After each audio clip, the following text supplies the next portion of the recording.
What is going on, guys? Today we have got something a little bit different today. Obviously, if you have checked any sort of social media, Twitter, YouTube, Instagram, you'll know, and probably from the lack of content for the last week, I kind of took a break, took a week off. It's still kind of a bit raw as such. Obviously, I became a dad on Monday morning, very, very early hours, and I kind of just wanted to kind of go through the process, tell you basically my experience with it. We've had a week and a day as of this video, but when it does go out, my daughter will be 9 days old. So I kind of just wanted to go through where we're going with things, talk about the whole experience, and kind of just, I don't know, get it back into things. It's kind of weird taking a break. It's been a long time since coming back in FIFA 19 in the early November, and then literally not stopping practically all the way up until literally last week. Yes, there may have been a here, there, and everywhere. Maybe a video missed a day or so, or 2 days.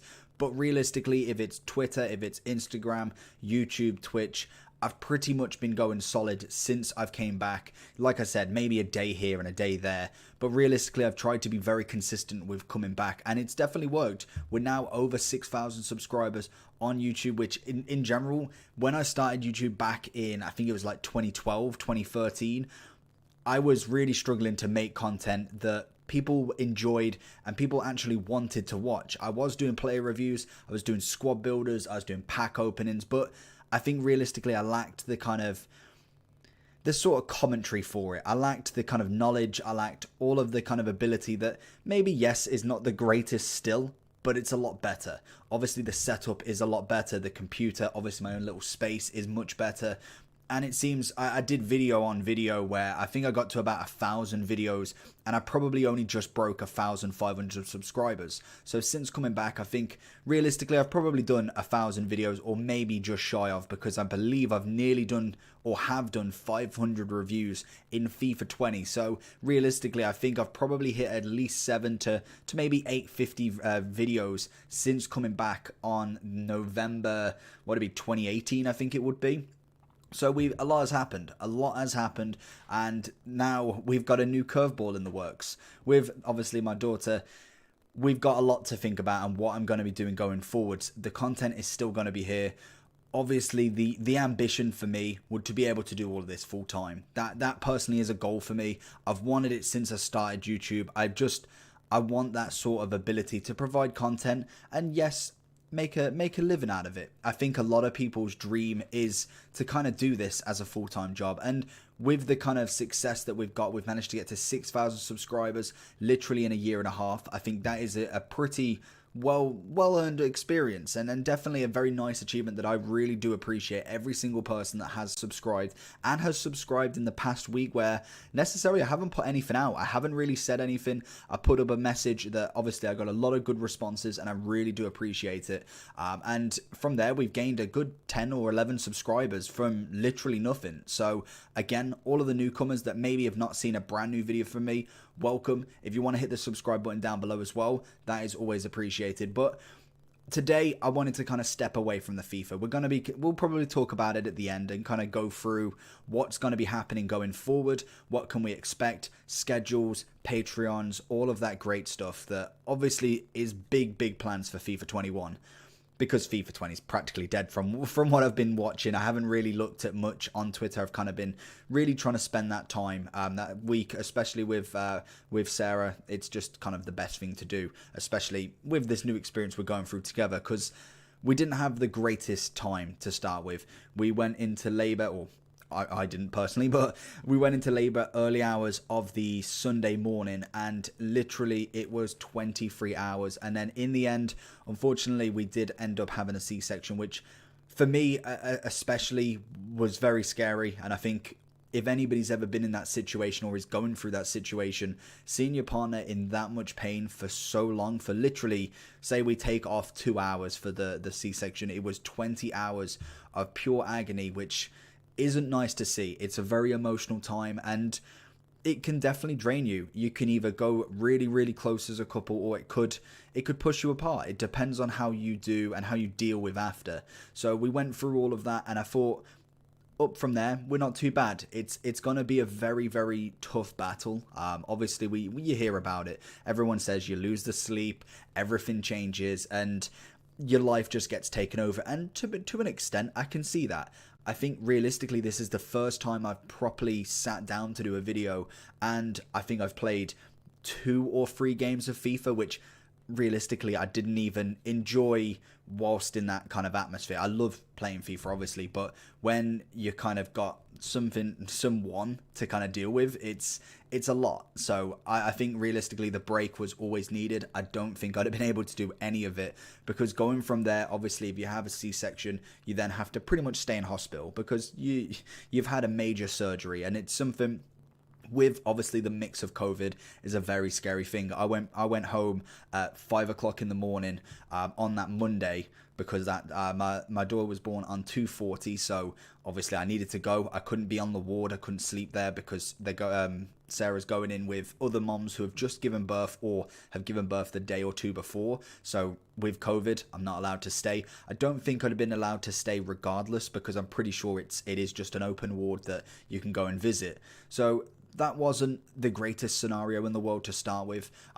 Going through that, it was a bit emotional. Obviously, I was very, very tired. So was she. So the night kind of just happened, and I got back at about 5:30, went straight to sleep, woke up at about 1 o'clock. And then I'm thinking, well, what do I do with myself? Obviously, I'm in the house on my own. You only get an hour's visiting from that point as well. So every day, you only get an hour. That for me was very, very tough. And obviously I still had the FIFA, the YouTube, the content creation to kind of keep me going. But it's very draining, because it's always in the back of your mind. Obviously you're trying to help your partner in that scenario. She's just had a major surgery, so you kind of feel a little bit helpless, and it does drain on you, because you're kind of just sitting there with your own thoughts, and it's tough. Luckily for us, it was only 2 days, and then was able to come out, which is absolutely perfect. Then realistically the parenting starts, and that for me is a big thing. I have never dealt with a baby, never had a baby or anything like that. Literally I've only got one sibling, and she was born 4 years after me, so realistically newborn standard, I'd have never remembered. I'd have never been able to really look after her, because I was only 5-ish. So for me, it's a brand new experience. I've never really been around babies. So to go from literally no experience, yes, we're kind of reading up on things, kind of going through the motions of what we need to do, to actually being in the practical side of it and hands-on full, that for me is a scary thing, especially as well as your partner is got to heal. That with a major surgery comes healing time. It takes a lot out of your partner to be able to kind of go through all of that, and then to get better, and to be able to rock the baby, to be able to pick her up, even to get out of bed and get in the shower. It's a big thing. So it's only recently that it started to get a lot better for her. She's feeling more herself, and it's absolutely perfect. It's really nice to see. But them starting days, on the Wednesday I stayed up all night. I thought, you know what, we'll throw ourselves into the deep end. We will try and do a whole night, try and make sure that the baby's happy. I ended up staying up till I think about 8-9 in the morning, to try and let Sarah have that rest. That, I think that is a key thing, is to be able to get that rest in, then kind of not necessarily halves the recovery, but it makes it easier. It makes it a lot more less challenging when you've got someone who just lets you rest. She had about 5 hours sleep pretty much for 3 days straight, because she's dealing with her all on her own in a hospital. Yes, there's midwives there, but they're dealing with more than just one patient, so they're not always to hand. That for me is a big thing, so I always wanted to kind of get involved straight away, so I know what I'm doing. I'm very new to everything. Sarah obviously has a little bit more experience with other siblings, so it was kind of like my safety net as such, is if I've got her here, then it's going to be okay. I can kind of deal with it. You can feed, that's pretty simple. Obviously just a bottle. Baby always pretty much goes onto the bottle. You don't really find too many babies that won't necessarily take the bottle straight away. So it's very simple. That's easy. Nappy wise, again, wiping. It's the standard, isn't it? It's not really too complicated, but making sure that you do your kind of like little checklist in your head when they start crying. Do they need feeding? Do they need nappy? Do they need burping? Do they just need a cuddle? So sometimes that's all they need. They necessarily don't need anything, but it's like the cycle of every 3 hours that you kind of get into that pattern. Then you obviously have the night times, and I think that is the biggest thing that nobody can prepare you for it, basically, because we're all good with sleeping. As you get older, you sleep all the way through the night. Some people don't, obviously. They're staying up playing Xbox. I'm very used to being awake at stupid o'clock in the morning, and then going to sleep and going through for 8-9 hours, whereas babies don't do that. And that is the biggest challenge ever, is broken sleep leaves you feeling absolutely exhausted. The first night, obviously I didn't sleep then, but the second night in then was very, very troublesome. Bean didn't go to sleep till literally 4:15 in the morning. Couldn't settle, and that's a very, very mental thing to go through. When you've got a baby that's crying consistently, you've tried all your checklist, and if nothing's working, you struggle. You everybody has a patience, kind of like a threshold, and when there's constant crying, you kind of hit it, and you have to share the load. Genuinely, if you are just dealing with this on your own, and I think any new parent who kind of sees another parent doing it and they're on their own, single moms, single dads, just general grandparents on their own, anything like that, if you are a singular person looking after a newborn, I tip my hat off to them, because it is so difficult to do it on your own. Literally, if you have not got that other person, you've got to do everything yourself. You've got to make sure the house, well, not necessarily make sure, but the house has got to be clean. You've got to have bowls in there to be able to eat food. You've got to be able to prepare food, clean, look after the baby, sleep. There's an endless list. And then you throw maybe a job in there. Obviously, as a newborn, you would be off for 9 months. So realistically, that comes later on down the line. But you don't get any time to yourself then, realistically, unless you are some absolute wizard who manages to do all of that and more. I don't know how that happens yet. Obviously, as you progress more and more, you kind of get used to it. And I've seen with personally my mom, and then obviously Sarah's mom, they're pretty good at it. They know exactly what they're doing. They obviously know the cries, all of that good stuff. And you kind of see what sort of level you get to in terms of being able to just know what the baby wants. And I think that's something that you learn as a parent, and you kind of have to necessarily just get used to. It's difficult to start with, but it gets better. We've had a good night, and then obviously after that we had a few complications with hospital visits, and then a lot of just stress that necessarily wouldn't normally come. We already didn't have the greatest birth in general. With 23 hours is quite a long time. Obviously there is more, there is a longer sort of birth or a longer labor as such, so it's not the longest, but for your first child, that is quite an experience to go through. And then after that, to then have to go back to hospital is a very big challenge. And I think it just shows what a couple is. And I think we've definitely got closer as a couple with managing to kind of do a lot of things together, managing to kind of share the load. Like I said, you're kind of doing bits and bobs. We get up both in the night, so I'll do the nappy, then obviously Sarah will feed. And I think that's kind of where I'm at, sharing the responsibility. It makes it so much easier. You both get to sleep a little bit more. Obviously in the day, you're trying to sleep, you're trying to do other stuff as well. And as well, to start with, I'm predominantly doing a lot more in terms of housework, in terms of cooking, because Sarah's struggling. When in terms of recovery, you can't do that much. And it's only realistically been a week, and she's starting to get better now. It normally says 6 to 8 weeks for any sort of kind of recovery to be fully fit, running down a street kind of ability. But obviously it's mainly the getting up, being able to pick, being able to rock and do all of that stuff as well. And even just getting up and down the stairs, it's very difficult when you've had a surgery. So doing all of that to start with, and no experience with a baby, it is tough. And yes, gets emotional at times. You can get aggy if you don't have enough sleep. You're tired all the time. So it's kind of getting that balance of everything.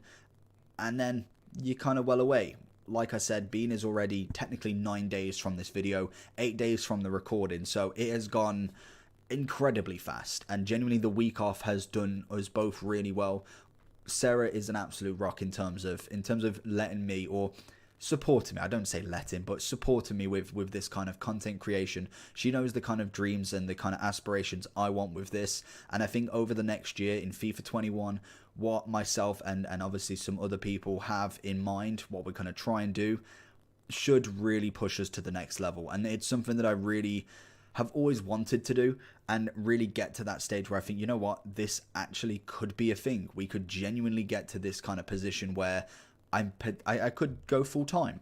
It's still a lot of work to go. I'm not saying that it's going to be one more year and that's it. We can do it. But if we put in the graft as we normally do, we manage to get the videos out, we manage to get what we want doing, it genuinely could be a thing that this goes full time, and then we can have more content creations. We can have an open schedule. Obviously, Twitch is a big thing that I want to go through.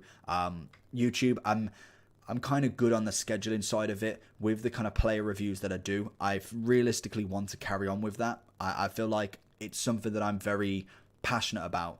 Good at is another story. That's kind of where you come in and you let me know, am I good at it? Am I just waffling? I don't know, but realistically, that's where you guys come in and let me know how I'm doing. Obviously, the production value of them, as we get more and more into the kind of revenue side of it, we can start getting more graphics, we can start getting a lot more in detail with it. And I think that comes with the fact that there's a lot of people doing player reviews right now. We've seen a lot of good people come through. Uzia MF, I think I've said his name right, has been a massive up and coming in the market, and I've seen him go from lower than me to absolutely smashing it. Incredible at FIFA, gets the reviews done, gets them out quick, and that's what you're competing with. Yes, obviously now we have some sort of responsibility, or if we didn't before, we most definitely now, that necessarily most videos, they can come out pretty on time. We'll kind of make a kind of schedule that 6 p.m. I manage to go and do the play reviews, and then we sort that out. Obviously during the newborn stage, during the kind of baby stage, before they become a toddler, it's going to be a little bit more difficult to make sure that we get everything out absolutely on point, but we're always going to try and get that done. That's going to be number one priority in terms of any sort of interaction I have with FIFA, with being on the computer, is managing to get them videos done. It takes roughly about an hour and a half to 2 hours, depending on how long the video is, to do the games, to record it, to edit it, to render it and upload it. It's roughly 2 hours. Like I said, depending on if it's one player, if it's two players in the SBC that I'm doing, then obviously that takes a little bit longer to edit both and to render and upload. But realistically, that's the sort of window that I'm looking for. And if that's all I do on FIFA, just to FIFA 20's finishing, I don't know what's coming out for pre-season later on today, but we will probably have a video on that, because obviously I'm recording this in a little bit of a day in advance, just to kind of bring you the morning episode of what we're going through, and just a little update, because the support has been incredible. Obviously, like I said, we've managed to gain subscribers, which is just insane that I've not put anything out, and yet there's still people coming in. I genuinely do respect that, and the amount of nice messages that I got on the posts that I did across all sites, all socials, was phenomenal. It really, really did kind of make this all worth it for me. The feedback, even the criticism, the necessarily the not so great criticism in terms of negativity, is still good. It kind of shows me what I'm doing right, what I'm doing wrong, and then obviously positivity is always really nice to receive. I don't care what YouTuber you are, if you see a nice comment, even if I'm someone like Castro's level, Bates and Nep, Nick, they always will appreciate it. Yes, it is very hard to get back to every single person when you're at that sort of level, but I guarantee you, if any of them saw a nice message from just anybody, they'll appreciate it. It will make their day, because a lot of negativity comes from the FIFA community, and I think it's time to kind of change that. I like to always try and be positive. Yes, there's some things that you just can't be. It just generally isn't possible when they make mistakes, when they do something wrong that just really is wrong. It's not even like a kind of a little mistake. It's just genuinely bad. Then you cannot be too positive with it. But I think just slaying it from the beginning is just never my thing. I've always been a FIFA lover. I've always played FIFA, and that's just how I am. I don't get bored of it. Even if there is a mistake, I try and look past it. If content comes out, that's good for me. I like content, and I like the fact that they've tried to make this game more of a yearly cycle. We're in, the 28th of July right now, and we've got another promo coming. We don't quite know what promo it is. It's brand new. Summer Heat was a month long. Whether that was just to kind of cap off Team of the Season because that came early, who knows? But they could genuinely do this if, without COVID, for instance, if Team of the Season came normal, and then obviously we got Summer Heat after, and then potentially this preseason, however long this is, this game could genuinely go from almost an 8-month cycle to a year. And for me, I don't get why that is not a bad thing. I think I said that right, because I like playing the game. Yes, necessarily you won't be spending much points on it, so a lot of people would say well, why would they bother with it? If you're not going to get the max amount of FIFA points, why would you bother doing more content? But the thing is, FIFA has always been that 7 to 8 month cycle, but people will still spend points. So if you've done a month-long summer heat with cards, with everything in packs, then you go to a preseason where you can earn stuff for FIFA 21. You've got maybe a chance at a team of the year. We've seen the loading screen. What if they're back in packs? It's kind of FIFA points they have never hit in any other FIFA. Everybody's kind of done by this point, and obviously there's still people who are done. But these are new territories for them. And realistically, we see people backdating FIFA points. We've seen YouTubers do it. And I can imagine a few other people do it. They go to FIFA 18. They want to load up a draft. They don't have any coins. 300 FIFA points. That times like 10,000 is a lot of money to them. It's a lot of money to get from games that necessarily are not on the market anymore. FIFA 17, 18, 19... all are probably having some sort of pick and mix kind of FIFA points added every so often. And that's just general investment right there. If they then make something that kind of finishes the game off and maybe something that kind of stays in the game after everything's done, you could get more and more FIFA points. So that's how I see that. Obviously, FIFA 21, we've been getting a lot more information. I think realistically, when FIFA 20 is kind of dead and buried, we'll see what this promo brings. I'll be kind of going through what I like, what I don't like, maybe some kind of information, and kind of take some stuff from other content creators. Like I saw on Twitter today, something about a collection book. If anybody didn't know what that is, we got it in FIFA 09 when I think they I don't know if they actually got sued for it or they kind of got told they need to change it because of the sticker book. I think it's Panini, I want to say. I don't quite know the owners, but they basically said that it was almost a copy of it. So they had to change it into a shield almost, to a card rather than a sticker. And then that probably is where the collection book ended. But we could see it coming back. That would be a fantastic one and a kind of nice little custom kind of concept as such. So that's something that's going forward in terms of what we're looking forward to FIFA 21. A little bit of a breakdown. We had the game trailer. Necessarily nothing too fancy in that, bar from actually seeing that Cantona is going to be an icon. That's going to be interesting. Will he be the meta though? We don't know until the game happens. But realistically, what I kind of just wanted to make this video on is just show you my experience that I've had in the past week. Kind of just let you know where I'm at. Very tired is where I'm at pretty much, but we're getting through it. It's a very big challenge, but most definitely a very rewarding challenge. And obviously, as we go further and further into FIFA 21, we get more challenges, we get more adventures going on, and I just wanted to kind of bring you along with it. I feel like this kind of video will possibly open up to people, maybe someone who's going through becoming a parent, either just maybe struggling with it, becoming it, just maybe need someone to talk to about it. That is always open in DMs if you want to go Twitter, Instagram, any of that, or if you want to go down to the comments. I'm always welcome to answer any questions. Obviously, I'm not the kind of expert right now, but obviously we're going through the same sort of pattern, so I'm happy to kind of answer any questions about that. And then obviously going forward, we're going to be looking at FIFA. We're going to be doing a lot of kind of grinding on that and just basically making sure that we get the best opportunities for FIFA 21. Player reviews, potentially other videos as well. Patreon's going to be a thing. That information will come soon. We're definitely going to be doing that probably by maybe end of August, maybe mid-August. We'll kind of announce something in terms of the Patreon that myself and another content creator is going to be doing, and kind of just going from there, really, strength to strength, growing the community. Discord obviously is down below. We've always in there, even if I'm not kind of streaming or if I'm not doing YouTube videos, I am around there. Discord is probably the best place to find me, like in this sort of time, but I will be back on YouTube, hopefully doing videos.